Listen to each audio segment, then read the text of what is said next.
So folks, I am here with Stuart Wood, who is one of the men behind this beautiful bike. Kind of been blindsided by this because for a long time Triumph have shied away from the fairings on big sports bikes, and you've brought out a Cafe Racer which looks ever so sporty, and sort of boom, here it is. I mean, we spoke to Miles earlier on briefly about the development process for the bike and how it was developed hand in hand with the Speed Triple.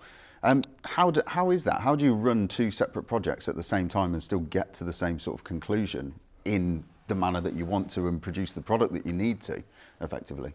Okay, well, we're often developing many products at the same time, some on the same platform, as you know, with other bikes in our range. Mm-hmm. So it's not unusual for us. In terms of the positioning, we had a very solid Speed Triple positioning. We know exactly what a Speed Triple is for a Speed Triple customer, but we made a big improvement, increase in performance with the RS, and that really appealed. That's great. That's hit the mark. Yeah. At the same time, I think as Miles said, we wanted to offer a bike that gave riders what they were telling us they wanted. They wanted sports performance, but they wanted it for the road. Yeah. And as relevant as top sports bikes are for the track, people sometimes feel they can't fully exploit that on the road, or it's maybe too focused for the road. So there is a position for these bikes, and we knew what that was, and knew there was a desire for that functionality, if you like, but we wanted to add elegance as well. Yeah. Another big part of the bike is to add this incredibly sort of elegant look to the performance.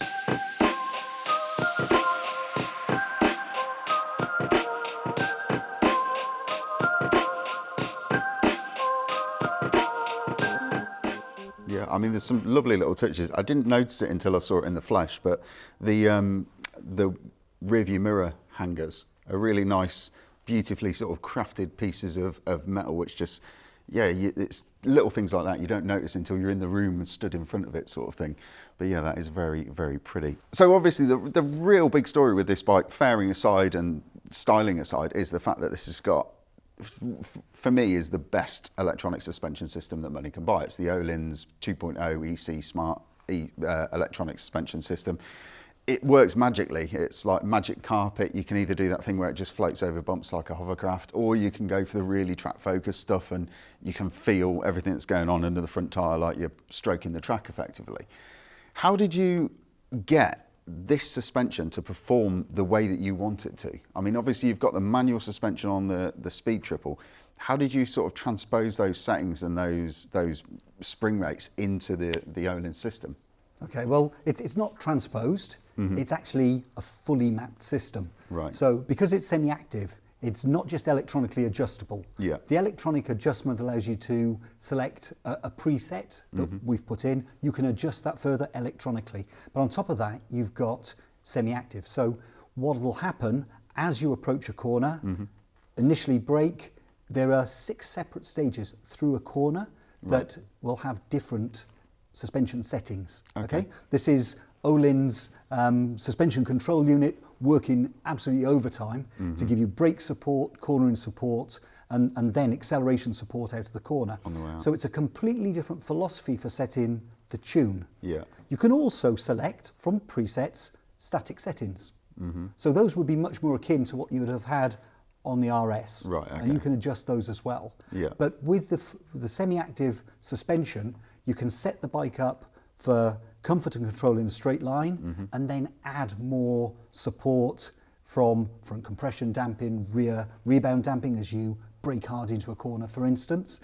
You can also then adjust that yourself. Right, Presets there, but you can go firmer or softer depending on how you want the bike to feel.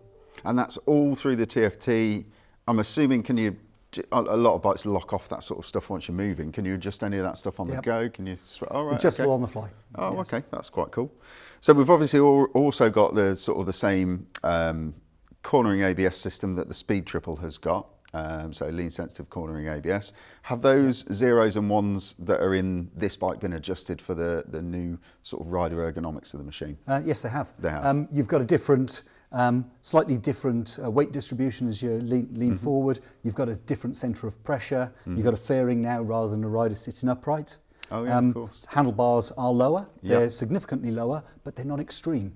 Okay. So from the Speed Triple, you're down 135 millimetres, 50 millimetres further forward.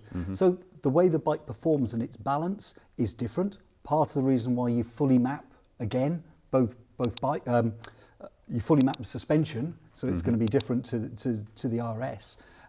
But yeah, all of those maps are reworked, revisited to ensure that they're optimised for the specific bike. You just touched on it there, the riding position and forward and down. Just talk us through those numbers again. So the bars are... Okay, so they're 135 mil lower than a Speed Triple. Now a Speed Triple is an upright, intentionally upright, solid riding position. Yeah. You want to have a more engaged riding position. It matches the performance intention for the bike. So it's 135 millimetres down, 50 millimetres further forward. Also then adjust the foot peg position. Yep. So you've moved the foot pegs back 25.9 millimetres. They've come up 14.7, and they're actually, that allows us to take them a little bit wider as well. Okay. So if you're on a track and actually moving around on the bike, you've got a little more width on the peg as well. So just 5 millimetres wider, all fits within the ground plane and optimises the whole ergonomic package. So a bit more, I'd assume, if they're a bit wider, you've got a little bit more leverage through the foot peg if you want that kind of rider that weights the foot pegs in corners. Bless you. 135 millimetres, the drop on the bars. It sounds a lot, but I sat on it and it doesn't feel extreme. I think because the Street Triple is such a nicely positioned bike in terms of how you sit on it. The seating position is lovely and neutral, and you don't feel it's not stressful at all riding it. So you've clearly still gone for usability and ergonomics for distance. You want you want to be able to ride it for a long period of time effectively on that one. The seat is the same, so we've got the same pitch and angle on the seat. That's all as per the Speed Triple. The attitude that the bike sits at is exactly the same. The seat height is 830 millimetres, and again you've got this really narrow standover as well. The whole packaging of the bike, the whole ethos was to keep it tight, narrow, compact, really fit the rider, just optimise every area to make the riding experience better. So with this new riding position, we've obviously got lower. It's kind of a bit more on the front end. What's that doing to the riding experience and how the bike corners and how we're going to be able to feel that on the track effectively? Okay. Well, you've got two aspects. Obviously on the road, if you're covering distance with a bit of a fairing, you've got that wind protection, a really relaxed sports riding position that allows you to cover ground quickly, comfortably. Okay. On the track, it's more focused. It's easier on the track to get in an appropriate position to again maximise performance, but it's nowhere near as extreme as the more focused sports bikes that start as track bikes and then get dressed so down. So you'll have the comfort, but you will have a riding position you're familiar with for track use. Cool. And there's another question really. I know for a fact that there are going to be companies out there, Performance Plastics, all these fairing companies, who are going to be staring at the images of this bike now that it's live and it's out there on the interwebs, and they're going to be trying to figure out how they can design a fairing lower that fits over the engine so that people can have a fully faired one of these. Did you ever design one that had got fairing sides, lowers around it, and then think, no, actually we want to stick to the Cafe Racer, or somewhere on your hard drive is there an image of a fully faired Speed Triple RR? That's a question I couldn't possibly answer, isn't it? But this bike was never a Daytona. Okay, as we've said, it is road focused. It's a Speed Triple. It's a Speed Triple RR. Okay, and as such, the elegance, poise, stance of this bike is how the bike's intended to be. Fabulous motorbike. So this one here is stock and standard. The Hopper Red one here has got no additions to it. This white bike here, which I think is absolutely delicious looking, has got some extras on it. So just talk us through those. Sorry, it's got scrolling indicators on this one. Yep, it's got scrolling indicators. There's the finisher on the rear axle. Yep. We've got smoked brake reservoirs both ends, but there's more accessories than that. Yeah, there are there's more. quite a lot already. We've got quick release tank bag Yep. and tail pack as well. We've got protection for, Oh, yeah. for the side of the bike. Yep. We've got axle bungs as well. There's a tracker. There's an alarm if you prefer an alarm. You can Yep. fit either. There's tyre pressure monitoring systems. There's a host of other accessories that you can buy, heated grips if you want. All plug and play with the bike. Fully loaded, as the Americans say. Yep. So just to confirm as well, the seat unit on this one, it's not an accessory pillion or an accessory seat count. You get both of them with the bike, Yeah, is that correct? that's so right. you can interchange them. Completely interchangeable. You get the option for the pillion seat or to get the more sporty seat cowl.